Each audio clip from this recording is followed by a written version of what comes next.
So check it out. All of our rootless voicings are made up of 4 notes. 2 of notes, which are going to be the shells of the chords. So on my D minor 7, I'm playing 3 and 7.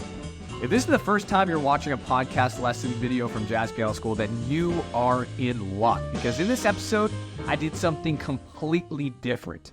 And that is, I sat there and practiced with you, going through all the rootless voicing structure 1, 2, 5, 1 exercises at 5 different tempos. Now you can save this and use this forever. I give you momentum, I give you tips, I give you inspiration. It's absolutely fantastic.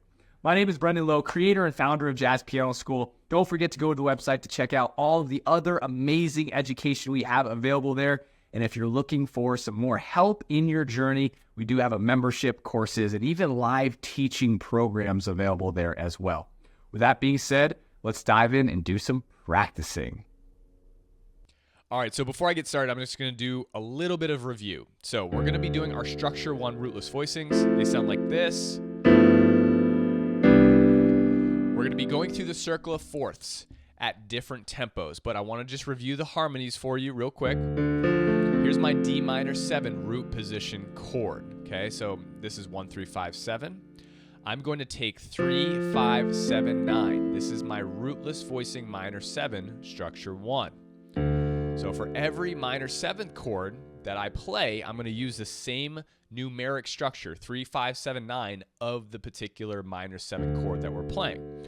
From here, to get to my dominant chord, all I have to do is move my 3rd finger here down by a half step and then play the exact same notes I was already playing. So the only note that moves to our dominant chord is just my 3rd finger dropping down by a half step. Everything else stays the same. But when we do this, check out the degrees of our G7 chord that we're playing now. So just again to review, here's my normal root position G7. On the bottom, I'm playing a 7, 9, 3, 13. Okay? Now finally from here, actually, my 3rd finger, having been the only thing that moved last time, is going to be the only thing that stays this time.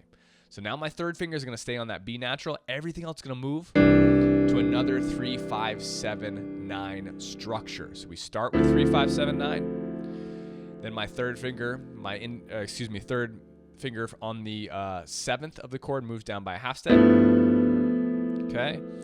And then everything else moves and we go back to 3, 5, 7 down. Now there's a couple tricks I just want to show you, right? So check it out. All of our rootless voicings are made up of 4 notes. 2 of notes, which are going to be the shells of the chords. So on my D minor 7, I'm playing 3 and 7, which moves to 7 and 3, which moves to 3 and 7. How easy is that? And that's why all instructors and educators tell us to practice our shells, because they're very, very useful when creating these popular voicings, right? The other thing I want you to notice is that besides the shells in the minor chord, we have the 5 and we have the 9. So we only have 1 extension. On the dominant chord, we have our shells and we have the 9 and 13. So we actually have 2 extensions in this chord, 2 neutral, natural extensions. Finally, on the C major 7, the major 7 chord, we have 3, 5, 7, 9. We have the 5 and 9 again, just 1 extension being the 9, okay? The other thing I want you to realize before we get into it, I promise real quick here, is that my rootless D minor 7 chord, if you check it out, what does that look like to you? That's just an F major 7 chord in root position, but I have a D in the bass. So this is a really, really helpful tip that I find students, if they kind of learn it this way, sometimes it helps them learn the voicing a lot easier. So I'm just playing a root position F major 7 chord in my right hand. Now, that's a good way to start off learning these, but I would recommend you change your mindset to thinking about this chord as 3, 5, 7, 9, because it's going to help you in the future with a lot of different extensions, solo piano, arranging work, so on and so forth. I don't really have a tip for this one because this really isn't anything. The dominant chord is your shells, the 9 and 13. There's no good chord for this, right? It's just, it is what it is, okay? Then finally, again, if we check out this, 3, 5, 7, 9, this is just an E minor 7 root position for our major. So when we play a minor, I'm actually playing a major 7 in my right hand in root position. And when I play the major, I'm playing a minor 7 in my right hand. Right? So it can get kind of confusing when you're looking at the chord symbols but thinking about a different chord. That's why I wouldn't recommend it later on, but in the beginning, it's totally fine to learn like that, okay? if you don't really know your rootless voicings, then you're not going to be able to do this exercise. So you do need to learn them and kind of practice them through the keys before you actually do this. And that's just learning the notes. You just have to learn the notes so you can actually use the metronome and use some sort of accountability system to practice them. So you really have to practice without a metronome first, go through all the changes, go through the keys, and then you'll be ready for this step. So if you're a brand new beginner to rootless voicings, go back and learn them, watch one of the other podcasts, and then come back to this. We are going to do the tempos of 60, 90, 120, 150, and 180. That's 5 tempos, okay? And we're going to go once through all of the tempos. Maybe we'll go twice through. I'll see. I didn't really think that out too much. But the slow tempo is very slow, so I think we'll just do one time through. Maybe on the faster tempos, we'll go faster. Now, my tempo scale for all of Jazz Piano School inside the membership and just on these practice videos, 60 is you're just starting. You're just starting, right? So 60 is I'm just starting. Okay, 90 is you're getting the hang of it. Okay, the tempo, when you set your tempo scale at 90 BPM, it's like, okay, I'm getting it. 120 is solid. In Jazz Piano School in the membership, that means you can move on. When you have a drill and an exercise down at 120 BPM, you're good. You're swinging away, all right? You're solid. You're good to move on. 150 is, sorry, I used the word swinging in the last one. I shouldn't have used that. But 150 is really like you're swinging, okay? It's flowing. You're swinging. You're using it. You can use it easily. Like you can integrate it. You can play it in tunes. And then finally, 180, you've mastered it.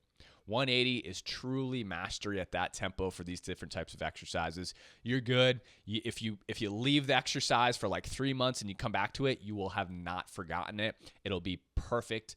That is true mastery, okay? And that's what the 180 tempo gets you. So here we go. We're going to go one time through at the 60 BPM. We're going to be playing with iRail Pro. I'm going to be playing with you. You're going to hear a count off of 4 beats, and then we're going to go through this entire chart. I encourage you to not look at the chart. Try to memorize the 2-5-1s through the circle of fourths. That's going to be the best way to do it. But if you want to follow along, that's totally cool as well. Here we go.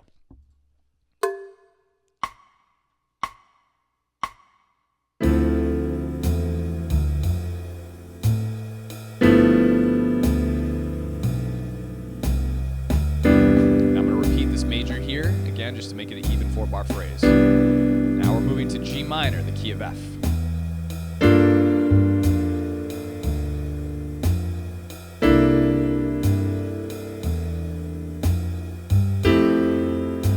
And we're just using a holding pattern here. I'm really not going for rhythms at this point. I'm just working on practicing my notes, practicing my hand shapes, letting my fingers and my body learn that they should be playing without any sort of thought or hesitation, right? Here we go. Key of E flat, F minor 7.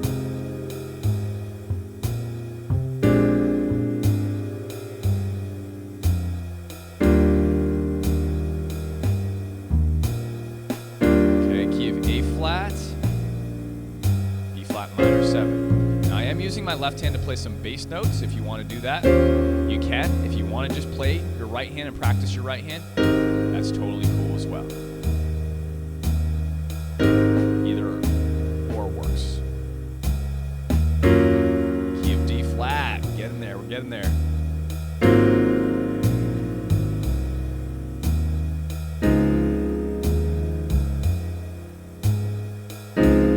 Okay, we are halfway through. Key of G flat.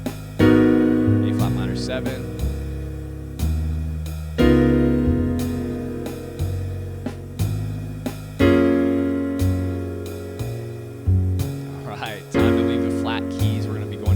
Keys now. Ooh, I like that change. And B major 7, all black notes. Moving to the key of E major 7, F sharp minor 7. Start us off with a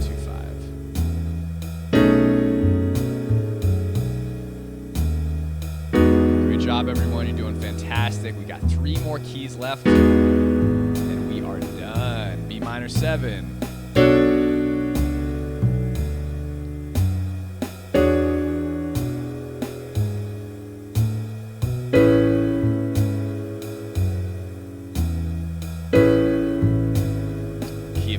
first chord E minor 7.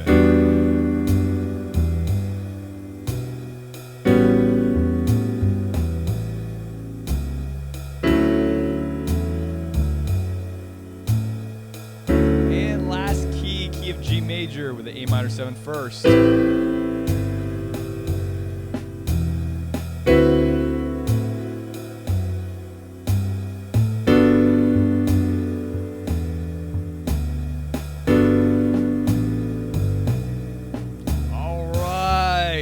Fantastic job. You made it. That was 60 BPM. Whoops, got rid of the iRoll Pro there. Great job. Great job. Now, our goal there is to get through the whole tempo with no mistakes, no hesitations, no mistakes, exactly as I played it. If you can match up your playing with exactly what I did, you are in a fantastic spot. And that also means you can start to bump the tempo up too. Now, you don't need to jump directly to 90, although that's what we're going to be doing here. You can bump it up by just a little bit, and I strongly encourage that, right? I've given you the set tempo marks as kind of like indicators of what your level is and your strength. So 60 is just starting. 90 is you're really getting the hang of it. Like I said, 120 is you can move on. Like you clearly got it down. It's solid. 150, it's swinging away. You're rarely thinking about it. You're using it in tunes. It's pretty integrated into your playing. I would say like 95%. And then 180 is mastery. So you can always practice at individual tempos in between there. If that didn't go so well for you, what you need to do is get rid of the tempo. You need to get rid of the pressure cooker, which is the tempo and the consistent flow of the time, and really work slowly on just playing your voicings through the 2-5-1s and getting right notes. And one of the biggest tips I can give to you is don't play a chord until you know the notes are right. So put your fingers over the chord, and when you know, without a sliver of a doubt in your head that this chord is the right chord you're about to play, then play it. That's going to increase 10x the efficiency of your practice every single time. Okay. Now, like I also said, I'm doing left-hand bass notes with right-hand chords. I'm going to give you another tip. If you're trying to work on comping, your goal is to play in a band. We always want to work towards our goals, right? Because if we're just kind of working on exercise, that doesn't really mean anything. We want to work on exercises to get to our goal. So if your goal is to play in a band or you're trying to comp in a band, this is fantastic drill for you because 90% of what I do in a band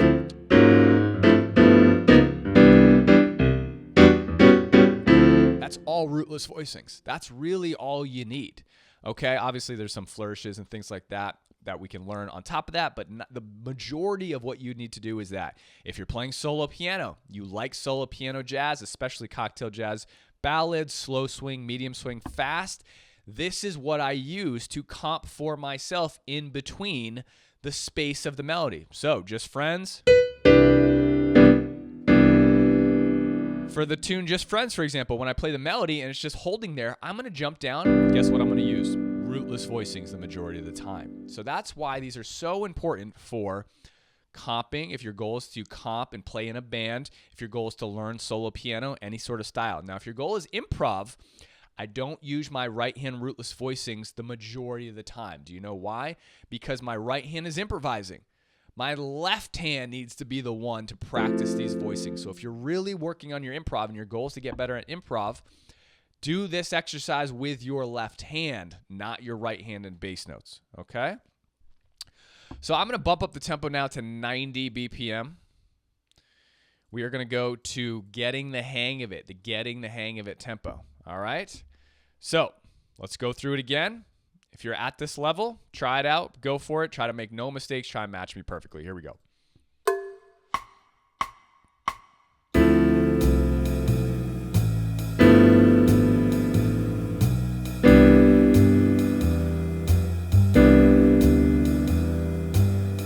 You can use the pedal or you can just hold down the chords. I'd recommend, again, all long here. No short rhythms, no crazy rhythms just yet.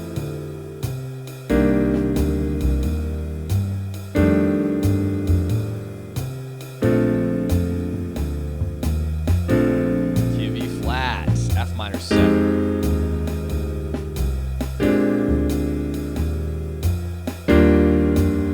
Key of A flat, B flat minor 7. Here we go.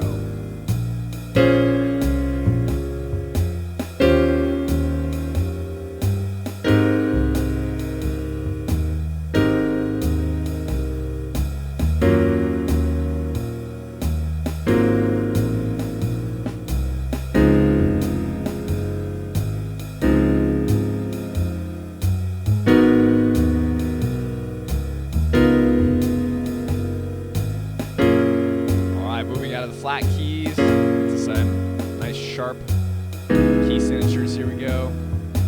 And B major 7, all black notes, right? F sharp minor 7.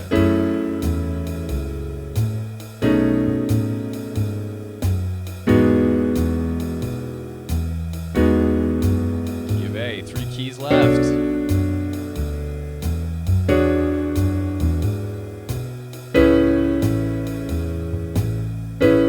Last 2.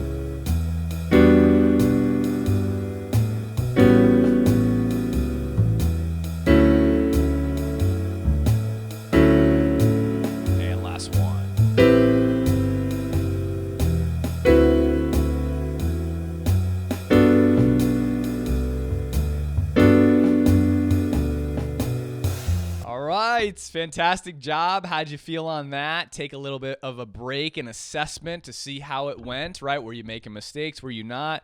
Was it exactly perfect, spot on with the rhythm? Were you exactly with me?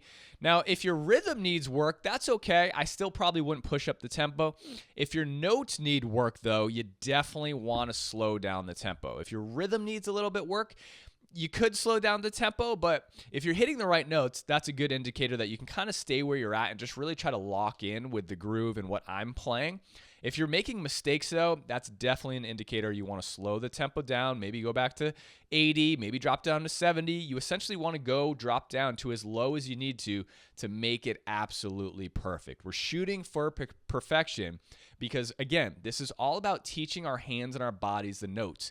This isn't about getting crazy right now. It's not about varying our rhythms, having like a lot of different varying rhythms and things like that. It's not about that. We're teaching ourselves the voicings so we can play the voicings properly and accurately, okay?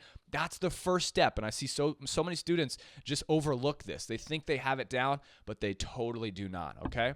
We're going to go to 120 now, and this is the true test in Jazz Piano School membership that says you can move on from this step if you can do the exercise at this particular tempo. You know, and it also means it's not just about moving on, but it means like you've really made progress in your rootless voicings. You can use them in the tunes based on the strategies and methods that I teach. You can start to really kind of utilize them in a free way because we are trying to learn freedom. You've learned that tool. You can use the tool, right? And you can make music out of it. And that's why getting to 120 is such a self-fulfilling reward, okay? So here we go, 120. See how you guys do. Good luck. Oops. Sorry, let me start it over from the beginning again here. Here we go.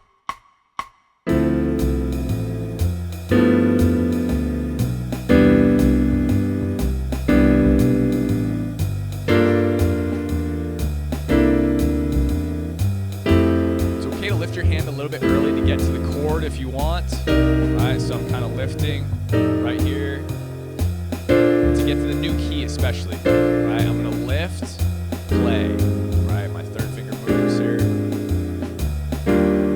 So I need to go to my B flat. I'm gonna lift, get ready, play. Should be lifting with the whole arm, not just the fingers. Right, lift your whole arm, lift, move your hand.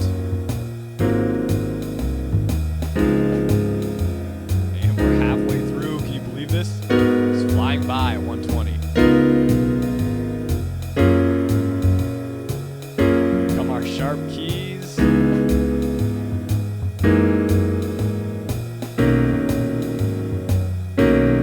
Okay. Sharp minor 7. Key of E major. Key of A major.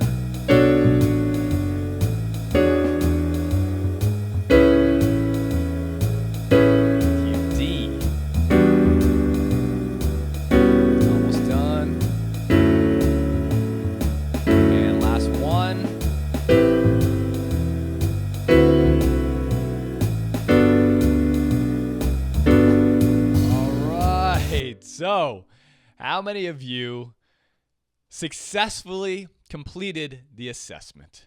If you did, fantastic job. If you didn't, that's okay. Still fantastic job for even just trying. Now, again, if the notes are kind of not happening, you want to slow the tempo down.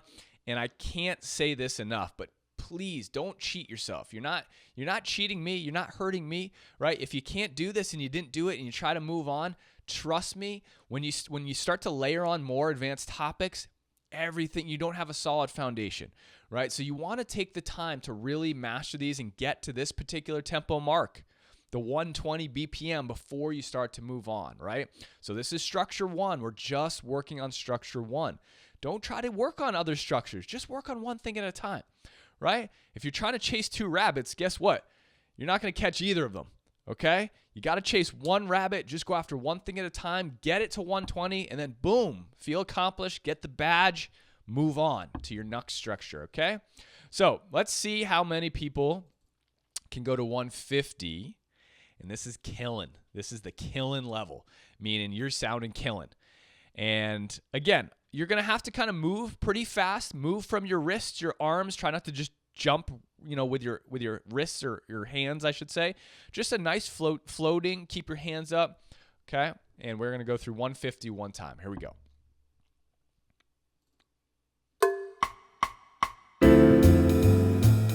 Ooh, let's fly by. Pedal to connect the keys if you want, but you can also just leave it empty, right? So I'll leave it empty for a little while. I'm just going to leave the space, right? I just leave the space there to get my hand ready into the next position. Space.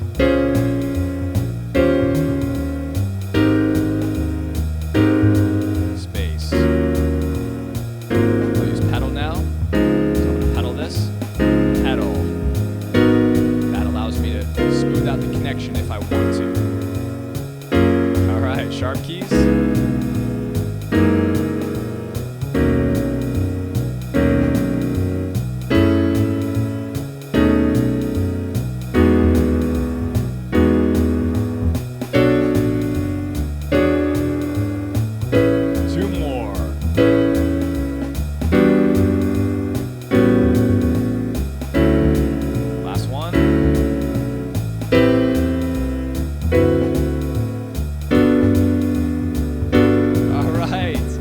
So that was pretty killing, right? Like if you heard that, you'd be like, oh, well, this person knows their stuff, right? That's killing. So that's exactly why that level is, described as what it is. It's killing. Like you're doing a great job. You're not really hesitating. You're not thinking about it. It's kind of all natural at this point. And you're using these chords pretty functionally, very functionally, I should say, in solo piano and comping. And if you're doing it with your left hand, you're using them in improv, right? As you comp for yourself. All rootless voicings here in my left hand as I work on my right hand improv, right? But let's finish this off. We are going to go to 180 for all those students out there that want to truly test their abilities. And again, from here, it's all just mastery. I mean, if you can do 180, getting faster, it's like, you reach a level where the reward doesn't pay off anymore at the tempo. It's just faster and faster and faster, right? It's more for flash or showy, stuff if you want to kind of get to that level. But here we go. This is going to be 180. We'll just do one time through. I think one time through is good enough for all you guys to practice. And you can put this on loop or repeat it if you're listening to the podcast on the video or the audio. So whatever works for you. Here we go. 180.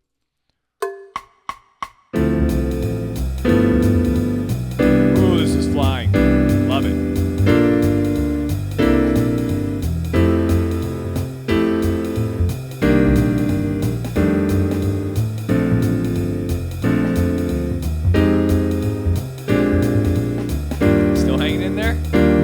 Going. Who's breaking a sweat? I know I am. Halfway there. Yippee. All black keys. Yippee.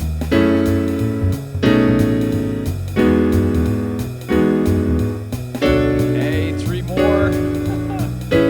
There. Last one.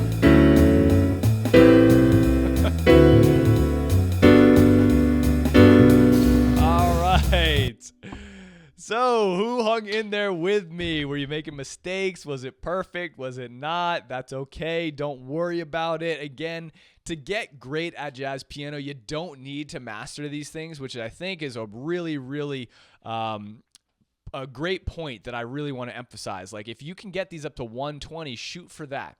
You can always get better at the tempos, and you will as you continue to use them. They're going to progress naturally. You don't always just need to keep doing the exercise. Like, as you use them more and more and more, then they're going to get better naturally on their own. But just getting up to that solid 120 is really good. You can always kind of come back and test yourself with this type of assessment.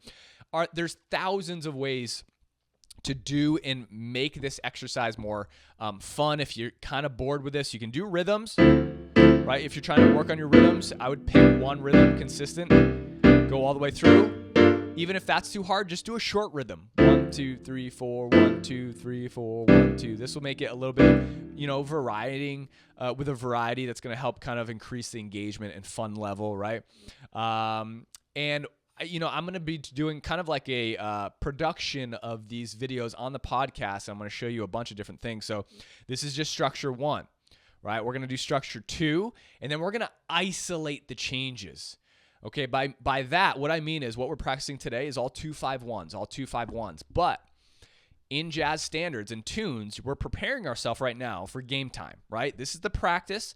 This is what we're working on so that when we get to the game, when we get to the tune and we're playing the tune, we can play through using these rootless voicings in the tune. That's game time, right? But not all the time in the tunes you're going to see 2-5-1s. You might see a D minor 7, going to F sharp minor, going to A flat minor, going to G major.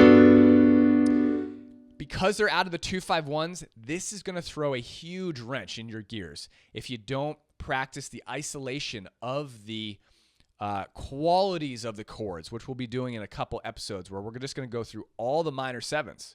Then we're going to go through all the dominants. Then we're going to go through all the majors, right? Completely different way of practicing.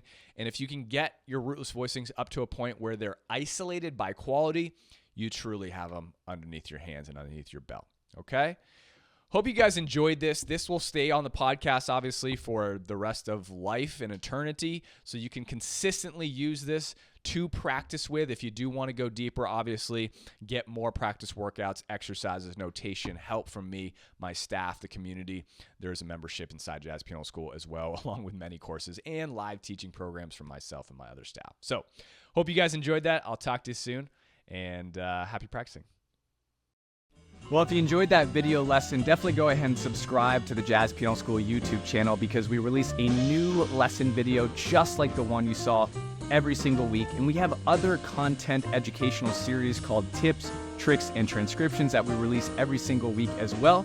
And don't forget to go to jazzpianoschool.com to check out all of the other amazing free education available there. And if you're looking to take some next steps on your jazz piano journey, we do have a membership available, many courses, and even live teaching programs that allow you to work with myself and my staff of Jazz Piano School educators. My name is Brendan Lowe, creator and founder of Jazz Piano School. Thank you so much for watching, and happy practicing.